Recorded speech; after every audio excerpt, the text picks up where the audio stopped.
Hello, and welcome back to Wine Reform.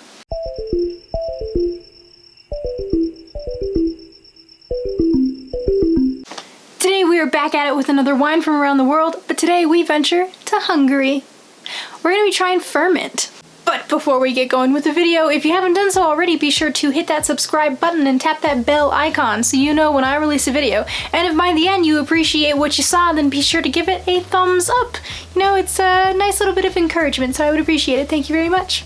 Alright, back to the video. Hungary, or in the Hungarian language, Magyarország, is a landlocked country in Europe that is flanked by Austria, Slovakia, Ukraine, Romania, Serbia, Croatia, and Slovenia. So the wine that Hungary is most known for is their Furmint from Tokaj.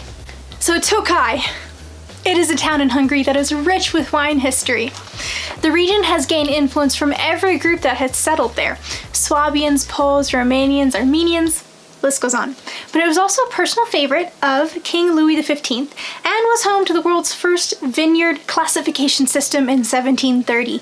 In fact, Tokaj became the first appellation in 1757. Tokaj, it is a fascinating region within Hungary because of its unique microclimate.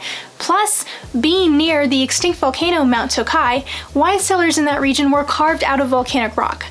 And the volcanic rock actually lent itself really well to creating the perfect environment to age wine in. Nowadays, the region still showcases their amazing heritage. However, winemaking styles are varying more than they used to. So, Furmint, their regional darling. Furmint is a white grape that ranges in style from sweet to dry, and the characteristics can really range from lime zest, pear, and orange to spiced and nutty. In its most common form, Furmint is often used to make Tokaji Aszú, which is a sweet wine made from grapes that have been affected by Botrytis. As Tokaji Aszú, Furmint is often blended with Hárslevelű and Muscat Blanc. However, today we are trying pure Furmint. As taste leans away from sweet wines and yearns for drier ones, young Hungarian winemakers are making Furmint to suit. This kind of Furmint is often very rich with citrus and white stone fruit and white florals. So today we are going to be trying a dry Furmint. Today we are trying Evolúció's 2018 Furmint from Tokaj. So you're probably wondering, beautiful birds, but like, why birds on wine? Fun fact, Evolúció means evolution in Hungarian. So there you go. I personally didn't find a lot on the winery itself. Really, I could only find, again, kind of like the last wine we tried, I could really only find reviews by people who've tried the wine before, but I couldn't find a website for this one, for the winery itself. I probably wasn't looking hard enough. I probably do need to look to see if maybe the website just doesn't exist in English. That's probably most likely, but if I find it, I'll drop it in the description along with all my other resources. So being that this is a dry Furmint and it is not that sweet Tokaji Aszú, I didn't spend a lot of money. I only spent $11.99 before tax on this bottle of wine. I went to a specialty wine store in my area. However, maybe like 3 weeks later, I checked out the liquor store around the corner from me, and they had it too, so it shouldn't be too hard to find. I'm seeing more wines by Evolúció in liquor stores around me, so definitely give it a look-see. You might find it.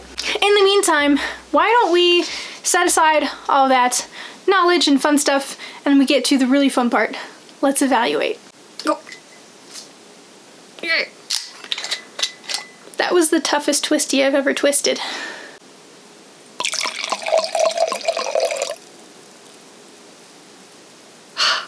No spills. So the first thing we do when we evaluate wine is we look at it. Just gonna see what the color's like, see if there's anything floating in the wine. Just tell us what you see. So I've got my handy dandy white sheet of paper and we're gonna give it a look-see.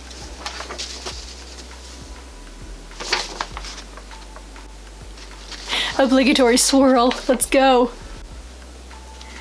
Again, hella pale. Why? I always pick hella pale wine.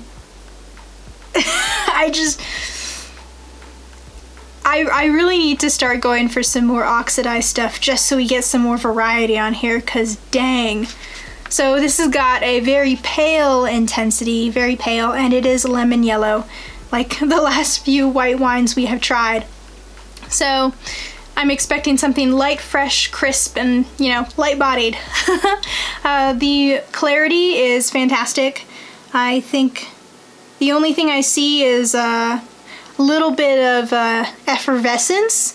I know this is a still wine, but sometimes you get a little bit of pressure built up in a bottle when you transport it, and that makes sense. I understand pressure changes being so high in elevation. Makes sense. But yeah.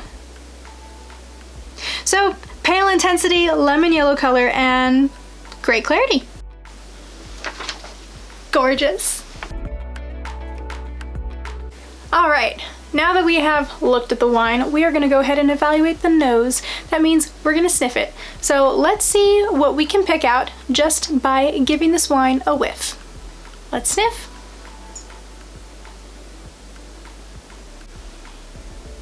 That smells really good.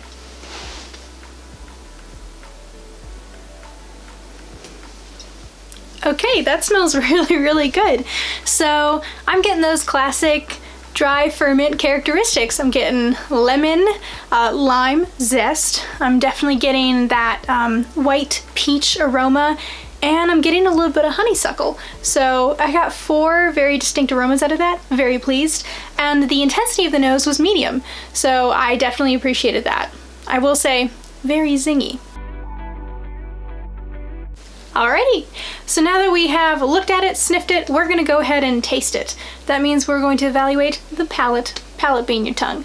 So let's go ahead and give it a sip and see what our tongue can tell us about this wine. Cheers. Okay, so I tasted everything I smelled and I loved it. I will say that the white peach came forward first, so it definitely gave the wine kind of a white sangria-like quality, which was really, really good. The acidity was very high, so puckering, refreshing, mouth-watering. The mouthfeel is very light-bodied, I will say. It was dry, so there was no residual sugar lingering on the tongue. Very good for a refreshing kind of wine. I think refreshing wines need to be dry. The finish was medium, so it lingered longer than I expect a lot of white wines to. Very pleased with that. And the alcohol also felt medium. We are at 12.5% alcohol by volume for this one, so I think that's kind of on the cusp of becoming high for a white wine, but medium. Yeah, it was just really good. I will say I really liked it. This does definitely feel like, again, I think white wines, especially refreshing zingy ones, really go well with warm weather. I do think that having a bit more heat kind of helps bring all that aroma out of the wine, which I find really delicious.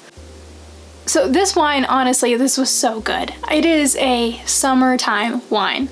If you are a fan of Sauvignon Blanc, then give this one a try. So next time you order sushi or any sort of salad, white meat, tilapia, poke, whatever the case may be, if it's that kind of light dish, try it with a ferment.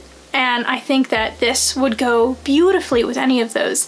And I know that a lot of times it's very hard to pair a wine with a lighter dish. It's a lot easier to pair wine with very heavy foods that have a serious presence. But this one I think could really elevate your favorite light, refreshing, crisp summertime dishes. So give it a try. Yeah, if you liked your Sauvignon Blanc, if you appreciate Assyrtiko, if you are just into things that make you pucker, this is really good. It really, really is. Honestly, this wine really makes me want to eat lunch in the sun at the docks. I want to hear the seagulls. I want to hear the water. I want to be able to look down and see the fish. I want to hear the chatter of people like offboarding or onboarding. I want to watch people like park their boats or sail away. I think this wine just pairs really, really well with that kind of environment. It has enough presence that I think that the zinginess and the floral and fruitiness of this wine would just, I feel like it'd just be elevated if you're giving it a good whiff while you're surrounded by some salty air. I really like it. That's what it feels like to me. Too bad I'm nowhere near a dock. It has to be a dock to the ocean though. Like, you don't get the proper saltiness unless it's an ocean. You need salty air for this. Yeah. I think I'm just gonna sip this, and I'm just gonna think about all the times I did get to be near the ocean, and I'm just gonna savor those moments and try to remember the smell of the salty air.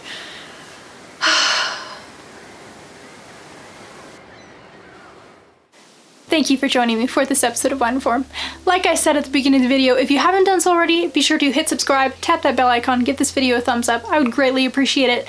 I do want to mention that I will be back on the 28th. I am going to be taking a week hiatus to go ahead and restructure the channel a little bit, do a bit more research for some new kind of content, so I can bring some more interesting and fresh and funky ideas to the wine bar, just to keep things fun.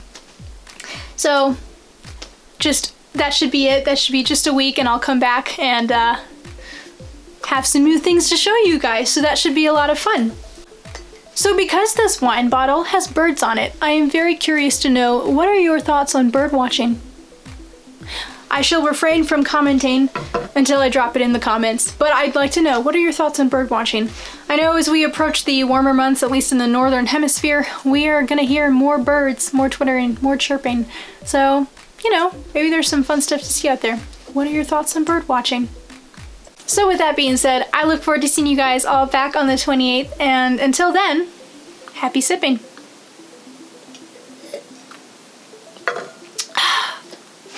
Bye-bye.